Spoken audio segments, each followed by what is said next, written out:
Shalom, tudo bem com você? Graça e paz da parte do Eterno.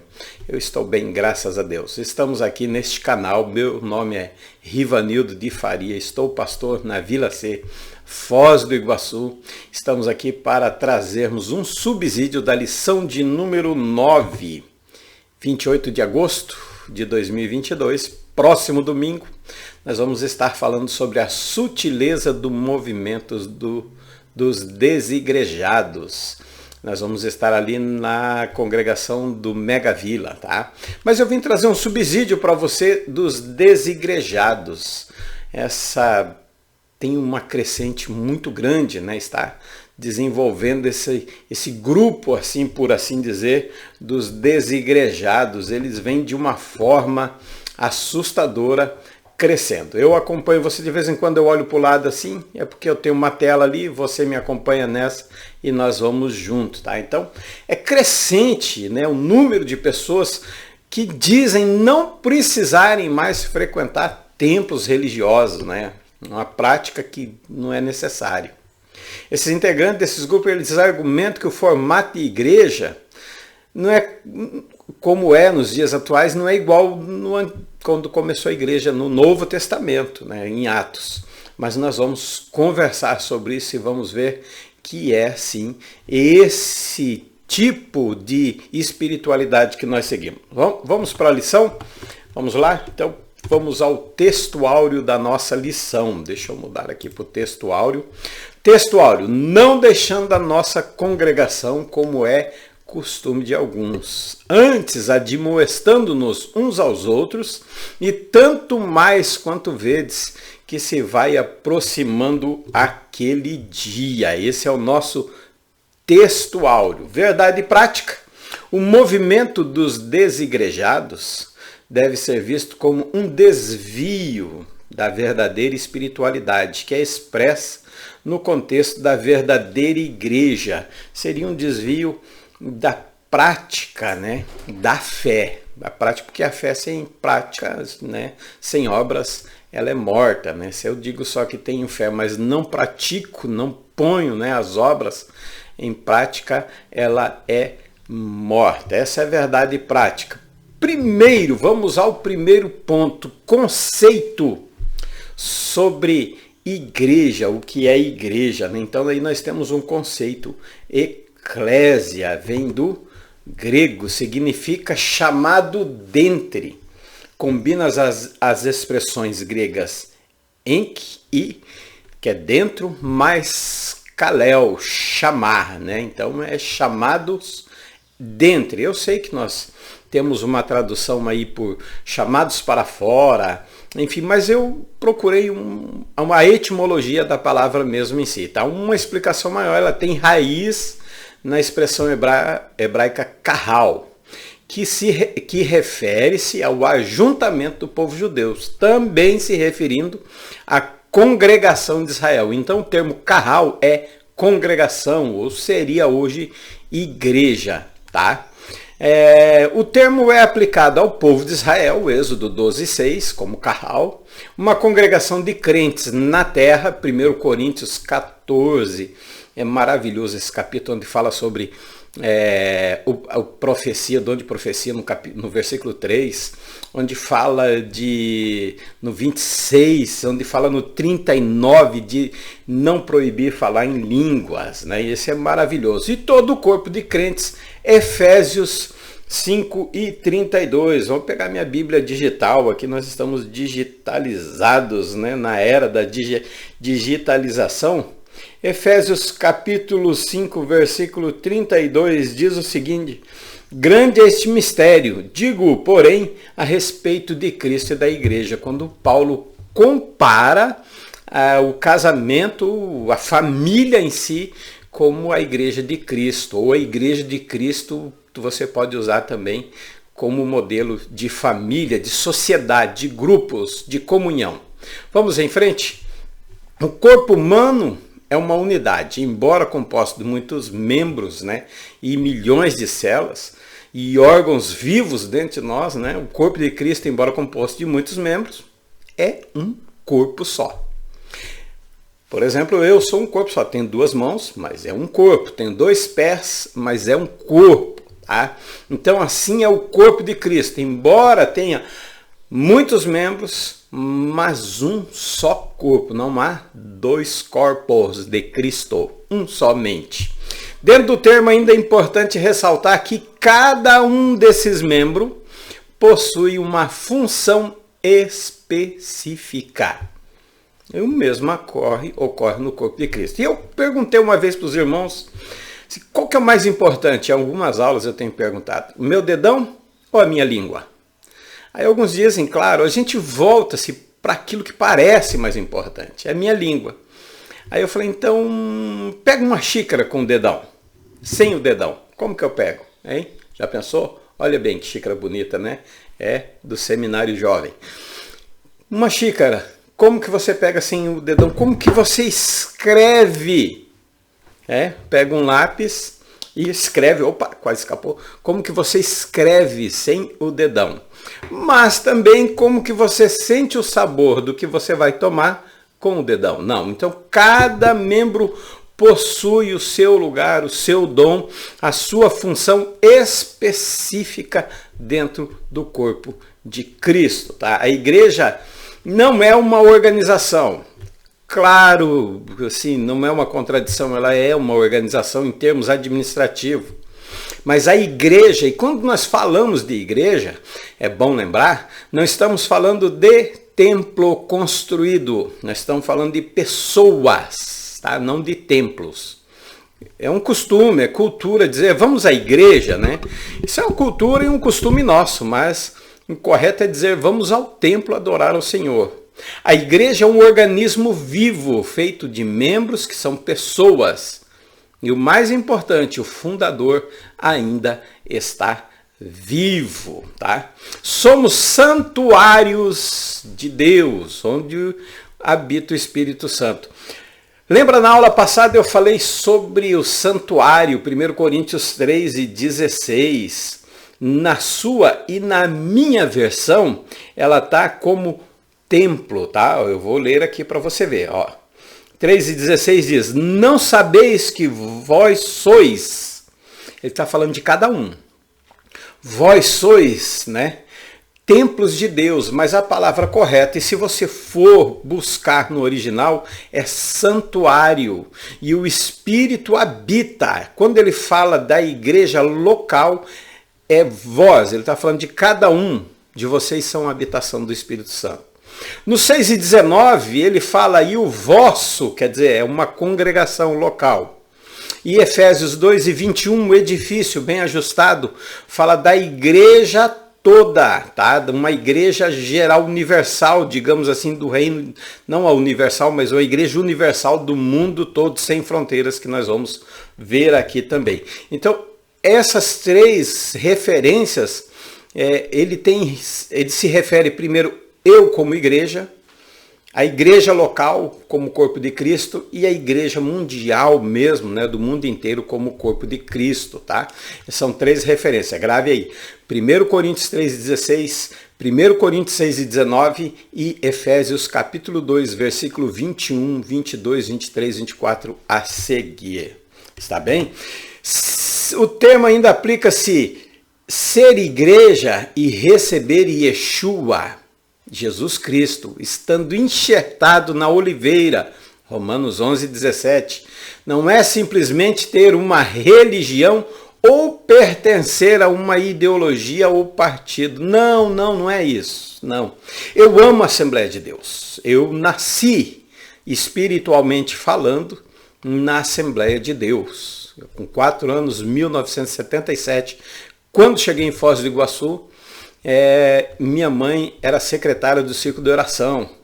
Então eu fui criado dentro da Assembleia de Deus, mas não é só isso, não é pertencer a uma placa. Eu amo a Assembleia de Deus, mas ser cristão vai além de pertencer a uma denominação, vai além de uma religião, vai além de uma ideologia ou partido, não, é estar enxertado em Cristo Jesus, tá?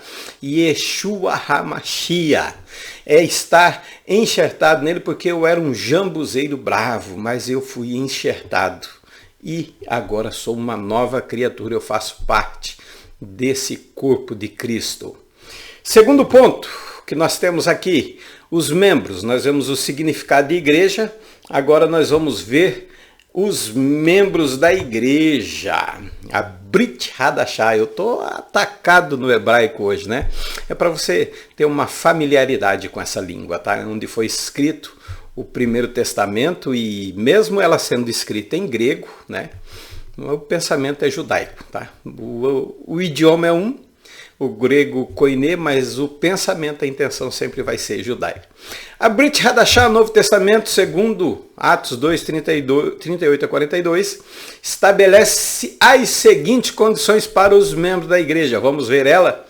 Primeiro, fé em Deus e confiança sincera em Yeshua, em Jesus Cristo, o único caminho, o único Salvador, o que é a fonte da vida. Submeter-se ao batismo nas águas como testemunho simbólico de fé. Isso faz parte dos membros da igreja. Então, são princípios que nós defendemos para uma igreja. Se você é um desigrejado, né, como que você vai fazer o batismo? Se você não tem uma denominação, como que? É necessário. É necessário, sim, confessar verbalmente. Romanos 10, de 9 a 10. Na lição passada eu falei sobre que a boca confessa com o coração, né? Agora não lembro, mas assista a minha aula passada, você vai ver. Com a boca você confessa, com o coração você aceita, você nasce de novo. Onde está a circuncisão? Dentro no coração, não na carne. Onde eu exemplifiquei no templo, tá? Então, com a boca você confessa verbalmente essa fé. Isso é ser membro da igreja. Tá? Terceiro ponto, vamos ao terceiro ponto. A obra da igreja. Nós temos uma obra. Se nós somos igreja, nós temos uma missão. Nós precisamos executar essa obra. E que obra é essa? Então vamos ver. Igreja, olha, como responsabilidade. Eu sei que nós jogamos muita responsabilidade para o pastor, e é verdade, ele tem a responsabilidade maior. Mas a igreja, como um corpo, ela é responsável por difundir no mundo a sabedoria de Deus. Efésios 3 e 10. Vamos ver lá, Efésios 3 e 10, o que está escrito em Efésios 3 e 10. Para que agora, pela igreja, olhe bem, a multiforme sabedoria de Deus seja conhecida dos principados e potestades no céu, segundo o versículo 11, segundo o eterno propósito que fez em Jesus Cristo nosso Senhor. Nós temos que difundir através do evangelho essa sabedoria. A sabedoria de Deus, ela vem através da igreja para o mundo. Deus dá à igreja, isso é uma obra da igreja. Expandir o reino e a soberania de Deus na terra. Estar conectada com Israel, nosso irmão, digamos assim, mais velho, nasceu primeiro. Nós somos por adoção, mas eu não me importo, eu sou filho também.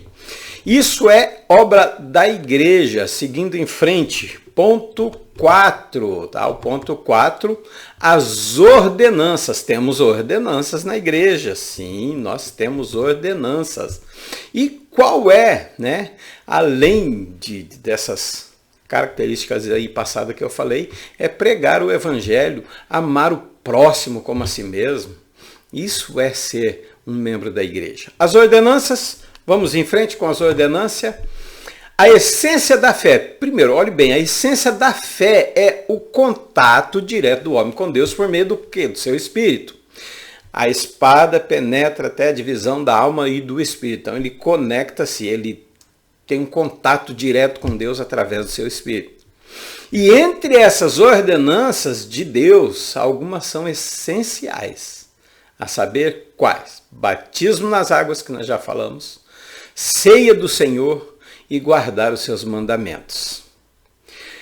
Guardar suas leis, seus mandamentos, seus estatutos e suas ordenanças. Tudo isso nós temos que guardar.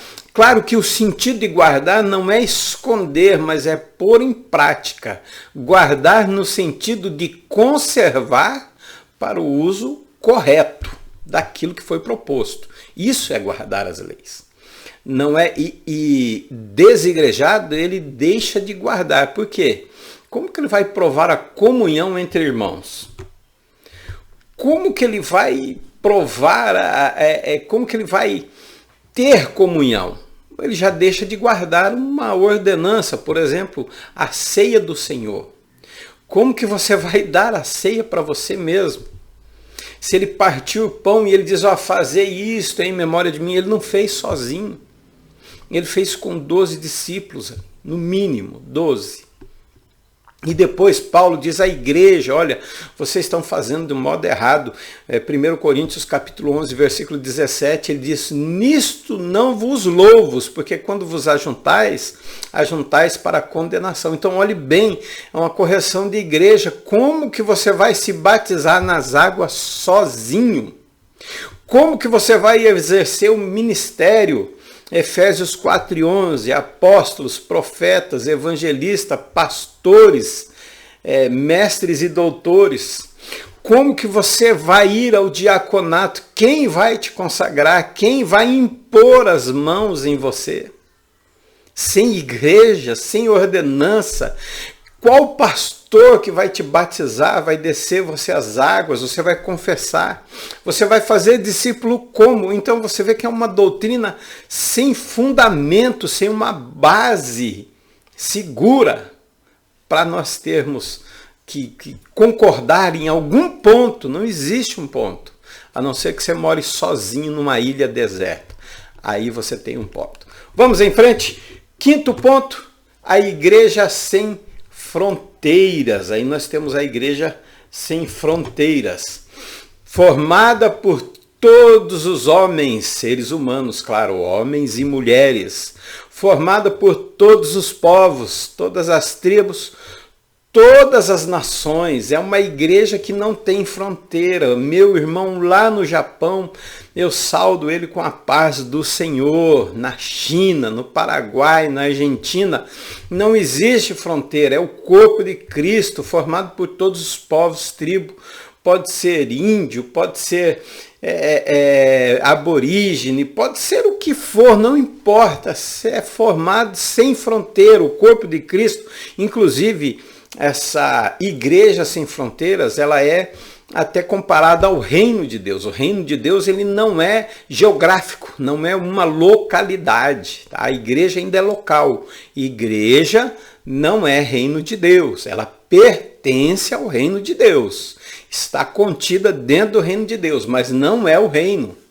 O reino e a igreja é como o reino sem fronteiras. Onde nós somos, nós temos uma família chamada igreja. Nós temos uma parte, um membro do corpo de Cristo. Sexto lugar, nós temos o que? A igreja local. Vamos falar da igreja local, porque os desigrejados, eles dizem que não precisa de uma igreja local, mas nós precisamos. Uma congregação do Eterno, ela se reúne no bairro, na cidade, numa região, enfim, em algum lugar, ela se reúne para cultuar, para adorar, para ter comunhão. E por que essa reunião? Por quê? A Bíblia cita que numa cidade pode haver somente uma igreja, né? Por exemplo, na Vila C, quando eu cheguei em 1980, existia aqui duas igrejas, a Assembleia de Deus e a Católica. 1 Coríntios cita uma igreja, o corpo de Cristo, cita a palavra da igreja no singular, a igreja de Cristo em Coríntios, né? Já em Gálatas fala as igrejas da Galácia, tá? Não da galáxia, né? Mas da Galácia. É onde Paulo prega o evangelho. Ele cita no singular e no plural, tá? A igreja local nós podemos chamar de um grupo de discípulos que se reúne dentro de um templo para formar, e pode formar vários grupos. Pode ter uma aqui na Vila C Nova ou na Vila C Velha, pode ter, não importa, mas nós temos que entender que é um corpo só. Tá? A igreja promove o quê? Essa igreja local, ela é para promover o quê? O fortalecimento do crente e a expansão do reino de Deus. Não a divisão do reino de Deus, a expansão. E o fortalecimento, eu preciso estar junto com meu irmão. Eu preciso estar próximo dele, eu preciso encorajar ele, eu preciso dar ânimo a ele. A igreja é um grupo de pessoas santas e filhos de Deus. A Bíblia é clara em afirmar: não deixemos de congregar, como é o costume de alguns, né? Hebreus 10:25 é o nosso texto áureo. Mas por quê? Vamos ver? Temos que buscar a comunhão uns com os outros, tá? Uns com os outros. Ó, eu vou colocar aí para você ver. A comunhão uns com os outros. A igreja é um corpo, é um rebanho, é uma família.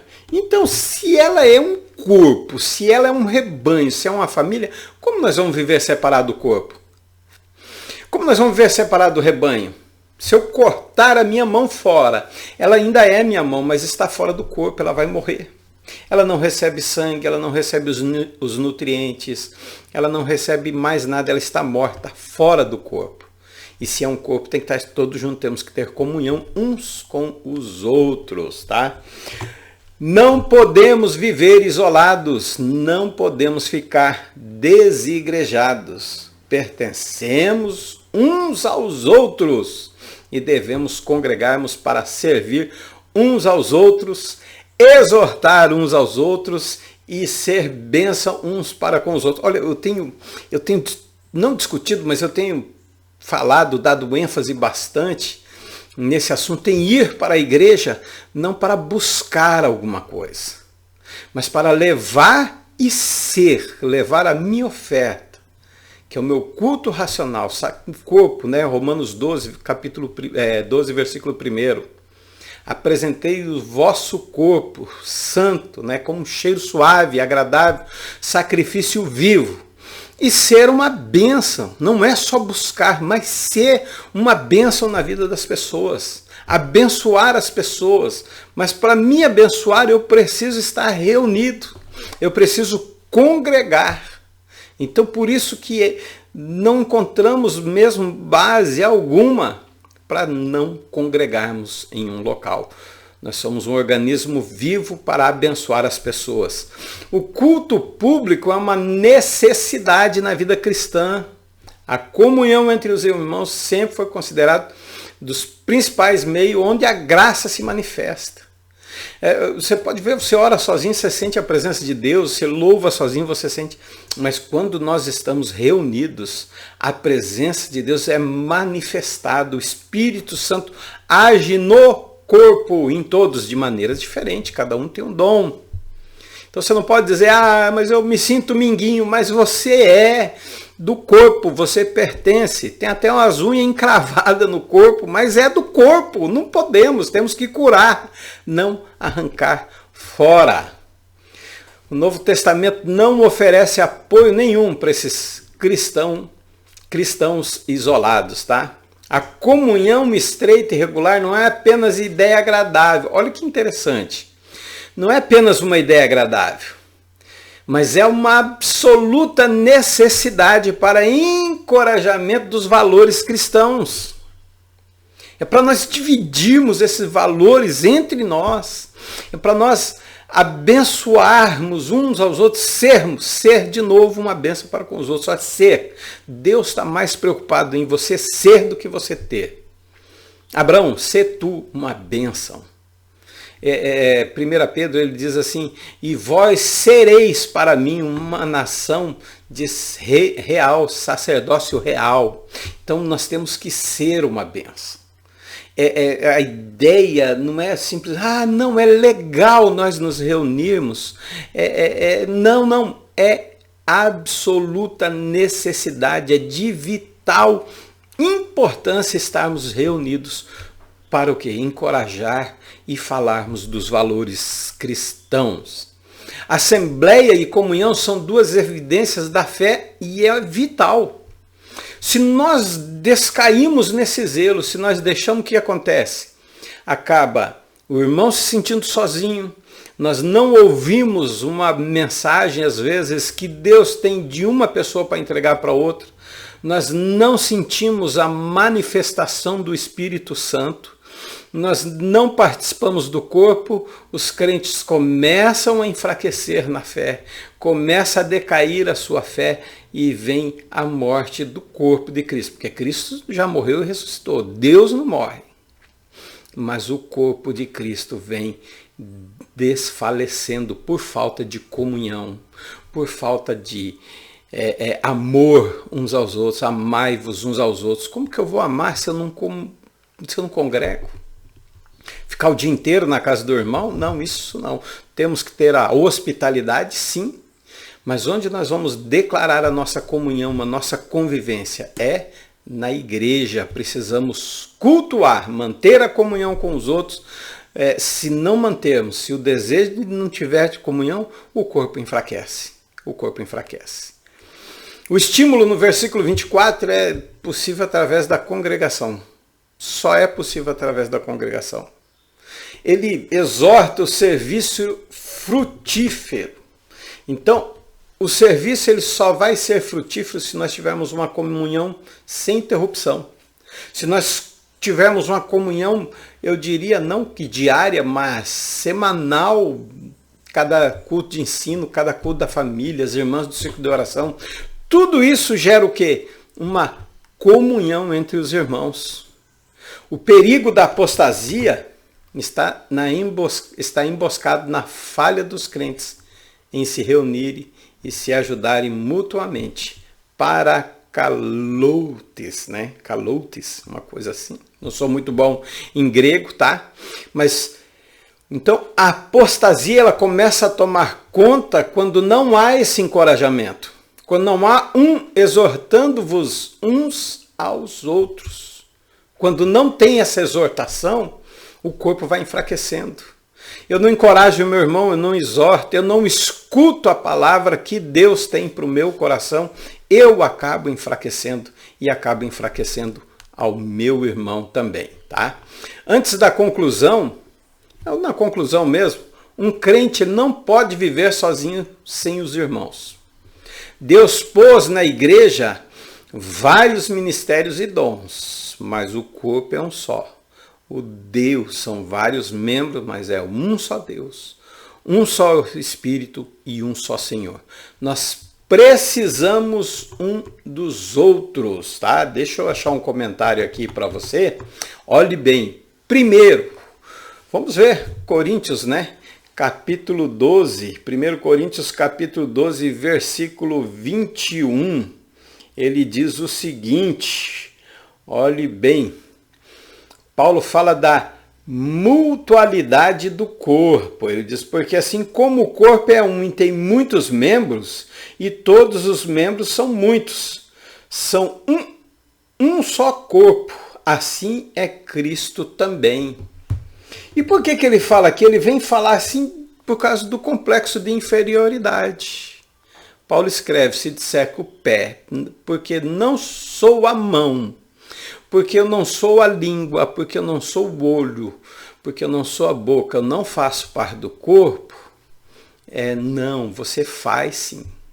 Ah, mas eu sou tão pequeno. Não, mas você faz parte do corpo.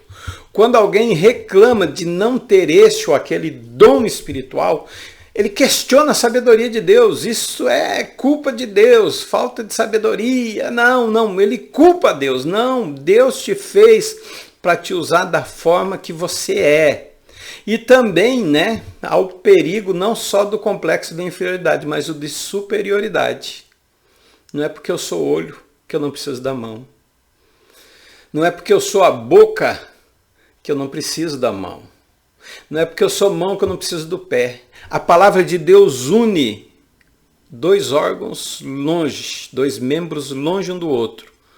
Lâmpada para os meus pés e luz para o meu caminho é a tua palavra, Senhor. Ela junta o olho com o pé, que os dois estão mais distantes um do outro.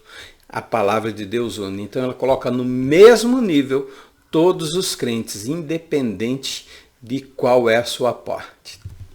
Nós precisamos. Os membros precisam. Eu preciso tanto mais fraco quanto mais forte. São todos necessários. E o que dizer do rim? E o que dizer do baço, que nem aparece? O que dizer do coração que nunca aparece e é sempre falado dele? Então nós não podemos ter nem o complexo de inferioridade e nem de superioridade, mas nossa necessidade é de uma cooperação mútua, tá?